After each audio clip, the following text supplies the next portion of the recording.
Ladies and gentlemen, Elon Musk is bringing back Donald Trump, reinstate former President Trump, 63% of 522,000 plus votes, compared to 37% no, 63% yes. And Twitter is a platform dominated by morally superior, highly educated liberal Democrats. So the thing is, they're the loudest, and they've used the platform to destroy people, to silence and suppress dialogue, discourse, debate, discussion. What Democrats have done is use Twitter through the Twitter accounts of the New York Times and the Washington Post and others, Democratic operatives, strategists, Hollywood especially, celebrities, producers, mainly like people who made their, who were famous in the 80s and, basically the 70s and 80s. But if you look, ladies and gentlemen, it's loud. The Democratic Party has utilized Twitter to go after and to foment the greatest hoaxes we've ever seen. Trump working with Russia, which never happened. These are the deniers. The greatest deniers utilized Twitter to deny Trump's defeat of Clinton. And then they created a fabricated consensus around a whole bunch of topics. And they want Trump off of that platform because Donald Trump speaks to 70 plus million Americans. They are suspicious of Democrats. You'd have to be a fool not to be suspicious of Democrats. They're suspicious. They don't trust Democrats, 70 plus million Americans. Bernie Sanders should be suspicious of Democrats, but he's part of the same racket. He utilized Twitter along with AOC and Elizabeth Warren and others on the left to funnel votes back into the Democratic Party. But even with Twitter being a tool of the United States government, I mean, we already know now, Elon Musk, the New York Post, everybody, the Intercept, it's all out there in the open. It's public record. Twitter, before Elon Musk took it over, was working alongside the United States government to suppress discussion and dialogue and discourse. They call it information that misinforms. But the Steele dossier was never silenced. That was never viewed as caution. This is missing context and it's false. BuzzFeed never had its account suspended by morally superior Democrats who ran Twitter, but the New York Post did with Hunter's emails, which are actually legitimate emails. They're actually his emails. So they used it to silence debate. They used it to foment distrust and suspicion and contempt for Trump and anyone around Trump. And now that same platform wants Trump back. Okay, over 500,000 votes. And you could see this. I'm looking at a TMZ article. I don't have Twitter. Hit subscribe to this channel, ladies and gentlemen. This is huge. He's coming back. I told you. And you have a situation where what are you going to do? I mean, there's only so many times the voice of the people is the voice of God. Okay. So that was in Latin. He writes, the voice of the people is the voice of God. That's Elon Musk. I do think, and hit subscribe to this channel, ladies and gentlemen, and please go ahead and share my. I am actually pretty happy. I don't have Twitter, but I just think it would be so fantastic. Trump gets back on Twitter without the caution. This is information that misinforms. No! They won't be able to actually suppress emotion and create emotion. That's what Democrats did on Twitter. Don't trust Trump. Don't trust him. Don't trust this professional that says, that this might not be effective or that, wonderful. Don't trust the Republicans. They're giving information that misinforms. What's that? Trump was in a Moscow hotel room getting a certain type of showers? Yeah, that's true. That's fantastic. Yeah. Oh, that's fine. Oh, that's completely fine. Democrats will believe anything when it comes to Trump. Complete information that misinforms, completely fabricated, false, baseless claims, but with anything against them, Hunter, it's conspiratorial. Oh, no, you can't prove anything. Propaganda is about suppressing emotion and primarily creating and fomenting emotion.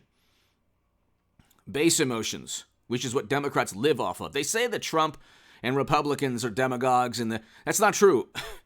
Trump, okay, if he said things that were crude, the Democrats ran with it, sensationalized everything, made Trump to be the man who, is this bigot and monster. Biden said worse. Worse atrocities are taking place in the southern geographic region of our country. You'd have to actually read the news.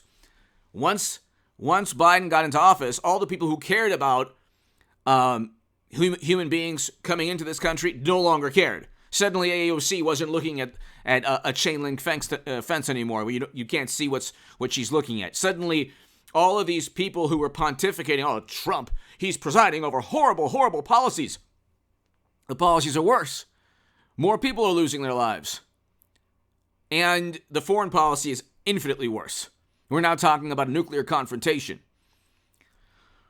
But I'm all over the place as usual because this is hilarious. Elon Musk launches Twitter poll about reinstating Trump. He knows exactly what he's doing. I also think, so Trump's going to get back on, and you say, well, yes, Truth Social. Yeah. This will help Truth Social, actually.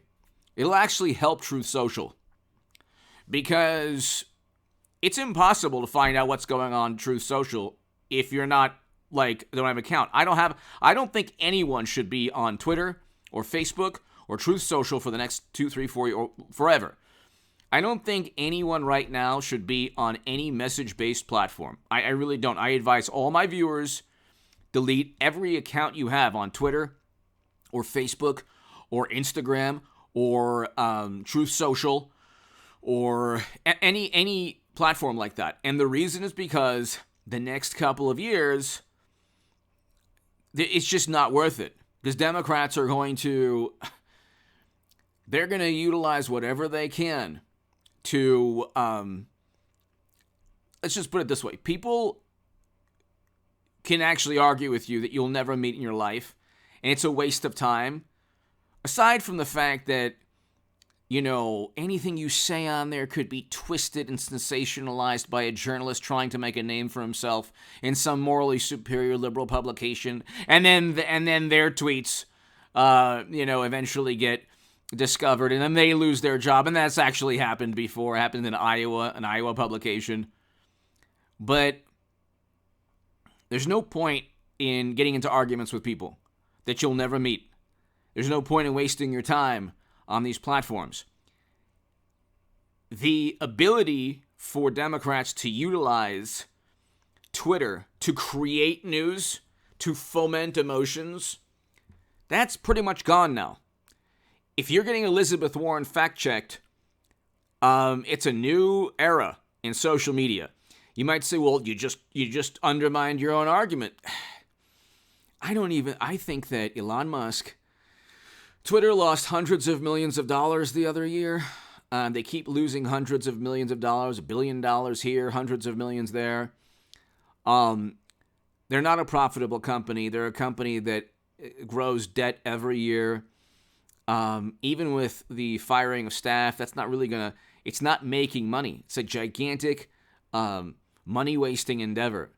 I do think Elon purchased it to simply dissolve it. I think the investors knew that. They'll get their return, and I think that Twitter was utilized by the quote-unquote establishment, however you want to define that. It's really defined. You can see what's the Democratic Party, loyalists within the United States government will stop Trump from one bureau agent. I mean, you have text messages where they're actually conspiring against Trump. It's their own writing. It's Hunter's own emails. It's the text messages within the government officials write about Trump. And then Democrats are like, well, that doesn't show bias. It's like, are you kidding? They're still harping about Facebook ads that nobody can even remember. Okay? But I do think he's going to dissolve the company eventually. I do. I was one of the few people in all of YouTube to actually say, the company's eventually going to go bankrupt if it doesn't get purchased. And then I didn't know Elon Musk would purchase it, but he purchased Twitter not to save free speech. He purchased Twitter because $40 billion plus, he has more than that, and he plans on making more than that. That's a great investment to take the primary tool or weapon or advantage that the Democratic Party and government has against anyone in their way. Twitter was used to destroy reputations, destroy lives, to insult and demean anyone that the quote-unquote establishment doesn't like. It was used to trick and deceive impressionable progressives and left-leaning voters into thinking one day there'll be Medicare for all. Well, Twitter was used to just lie to people, especially Democratic voters, about Trump, about Medicare for all, about all that stuff, fomenting. When AOC gets retweeted a million times and Democrats don't vote on what she's retweeting, they've done their job on Twitter. But anyway, give me your thoughts below. Hit subscribe right now. I told you Trump's coming back. It'll help Truth Social also, but I don't think anyone should be on any of these platforms. And I do think eventually Elon Musk is going to say, you know what, we're losing money. It's better to dissolve the company. You already have the Washington Post saying, what happens if Twitter shuts down? So give me your thoughts. But I don't know if it'll happen tomorrow, but eventually, a year, 2 years, 3 years, Twitter won't be around anymore, and it won't be a tool anymore of the Democratic Party. When Trump gets back, you won't have caution, don't believe him. It'll just be suspicion and doubt and distrust of the Democratic Party, which you'd have to be a fool not to have. Give me your thoughts below. Hit subscribe right now. Thank you. And if you want to support my work, my Patreon is below, ladies and gentlemen. To my new Patreons, thank you. If you want to go ahead and give a super thanks, my super thanks is below. Thank you so much, everyone. I'll be back tomorrow morning with a very important